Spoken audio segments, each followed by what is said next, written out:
Summer is off to a dangerous start because of powerful rip currents in Atlantic and Gulf Coast beaches. At least 6 people drowned over a recent 2-day period in Florida, and North Carolina lifeguards have rescued more than 150 people over the past week. The fast-moving water can surprise even experienced swimmers. Our Nancy Chen is on Rockaway Beach here in New York to show us how to avoid rip currents and what to do if you're actually caught in one. Nancy, good morning. Nate, good morning. This is the beach where 2 teens disappeared into the water a week ago today, a reminder of how dangerous this surf can be. And with so many of us hitting the shore next week for July 4th, we learned some tips to keep you and your family safe this summer. With their toes in the surf and chairs in the sand, beachgoers might not be aware of a hidden danger lurking in the water: rip currents. Why are rip currents so dangerous?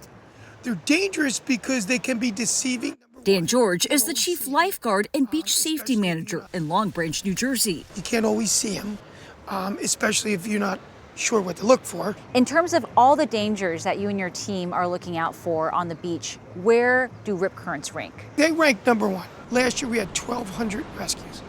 Rip currents are among the most common beach hazards and can pop up on even the nicest days when waves are just 2 to 3 feet high. They can be faster than an Olympic swimmer and are the 3rd leading cause of weather deaths, killing more people on average than hurricanes, tornadoes, or lightning.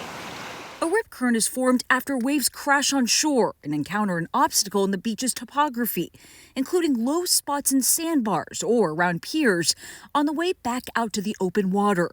The fast-moving channels can flow as quickly as 8 feet per second and account for 80% of lifeguard rescues on the beach. Rip currents are oftentimes one of the main reasons why we're going in for rescues. It's lifeguard Anaya Garner's 5th summer watching over this coastline. It's absolutely gorgeous around us right now, It is. but a rip current could pop up even now. Absolutely, yeah. So oftentimes people think that rip currents only pop up during crazy storms, but even a day like this today where the water's pretty flat, rip currents can be anywhere. How do you spot one?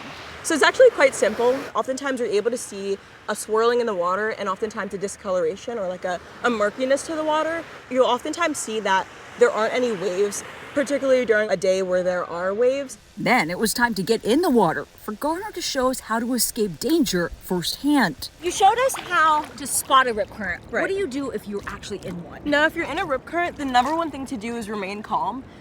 Rip currents are essentially channels of really quick moving water that will push you out to sea. So if you're in one, you want to remain calm, let the water take you back. So if we were in a rip current right now, what would we do? The number one thing you do is first wave to the lifeguard, just like this, and then you want to swim parallel to shore. Tips so a day in the ocean really can be a walk on the beach.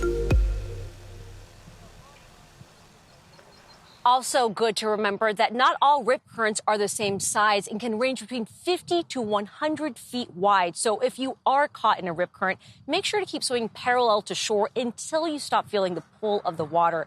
And always remember also to swim near a lifeguard. Helpful tips. Nancy, thank you.